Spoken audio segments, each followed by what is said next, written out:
maka kita harus betul-betul jaga kesehatan dan menjaga kebersihan di sekitar rumah atau lingkungan rumah. Jadi PR kita masih banyak.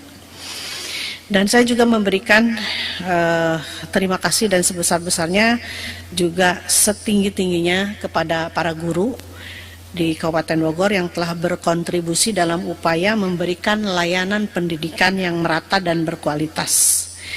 Dan berbagai bentuk penghargaan untuk para guru kami perjuangkan prosesnya, termasuk penetapan guru honorer untuk diangkat sebagai P3K atau pegawai pemerintah dengan perjanjian kerja. Terdapat 10.082 guru honorer yang telah lulus P3K 2019 sebanyak 1.112 dan lulus P3K tahun 2021 sebanyak 1.319 dengan alokasi anggaran sebesar 96 miliar. Dan 96 miliar ini seharusnya dibayar oleh APBN. Tapi karena kondisi pandemi COVID-19, akhirnya ini pun diserahkan kepada pemerintah daerah. Jadi ini ditanggung oleh APBD, Bu, Pak, sehingga kami pun harus betul-betul merestrukturisasi lagi program-program kami, atau kami pun harus membuat supaya postur anggaran ini seimbang dengan beberapa anggaran yang sekarang harus didanai oleh APBD. Tidak hanya guru tetapi tenaga kesehatan, ya. Tenaga kesehatan pun sekarang didanai oleh APBD karena DAU yang terus menurun sehingga tidak bisa untuk membiayai kegiatan tersebut atau untuk honorer gitu. Tapi insya Allah di dalam kesulitan tetap kami perjuangkan karena kami punya komitmen dan keberpihakan dan kepedulian terhadap tenaga pendidik, ya, termasuk guru honorer yang sudah lama mengabdi mencurahkan tenaga dan pikirannya demi pembangunan pendidikan Kabupaten Bogor. Di samping itu, Pemkab Bogor juga memberikan insentif bagi 8.447 tenaga pendidik guru dan 1.635 orang tenaga pendidikan honorer pada jenjang PAUD, SD, SMP, dan program lainnya yang ada dalam Karsa Bogor Cerdas. Termasuk guru madrasah, ya, guru madrasah karena urusan pendidikan tidak hanya urusan umum, ya, di dunia pendidikan juga ada guru agama, sehingga kita berusaha untuk bagaimana kita bisa memberikan pelayanan sebaik-baiknya untuk para pendidik. Dan sebagaimana kita ketahui, capaian rata-rata lama sekolah Kabupaten Bogor hingga tahun 2020 tercatat sebesar 8,3 tahun atau masih berada di jenjang kelas 8. Jadi kita ingin meningkatkan RLS ini sesuai dengan target wajib belajar 9 tahun. Jadi untuk itu pemerintah daerah mohon juga dibantu oleh para guru agar lebih menggalakkan PKBM, ya, dan edukasi kepada masyarakat, ya. Jadi ternyata ini nggak turun-turun angka rata-rata lama sekolah.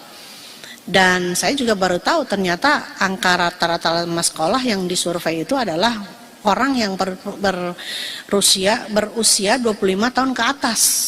25 tahun ke atas itu termasuk ya para manula, lansia, yang juga mungkin orang-orang zaman dulu belum bersekolah, sehingga masih dihitung angka itu. Jadi saya kira dengan PKBM kita tuntaskan yang buta huruf atau yang tidak sekolah, sehingga berapapun usianya kita berikan ijazah, ya, apakah paket A, paket B, paket C, ya.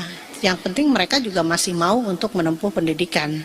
Jadi kita pasti mendorong, ya, dengan menggalakkan PKBM dan mendorong orang-orangnya untuk ikut. Kalau ada PKBM juga tersebar di mana-mana tapi tidak ada orang yang ikut PKBM juga percuma. Berarti tetap saja RLS kita akan stuck di angka 8,3 tahun.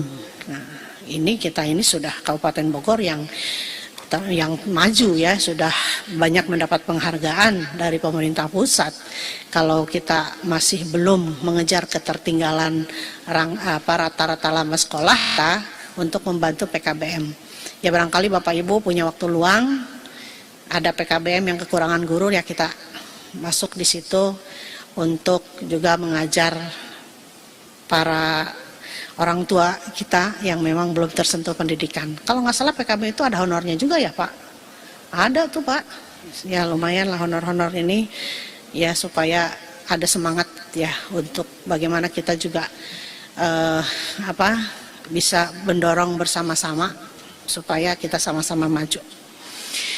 Saya juga mengapresiasi ada launching Kamis Sunda, ada lagunya ya, lagu launching Kamis Sunda mengajarkan budaya dan bahasa Sunda kepada generasi penerus.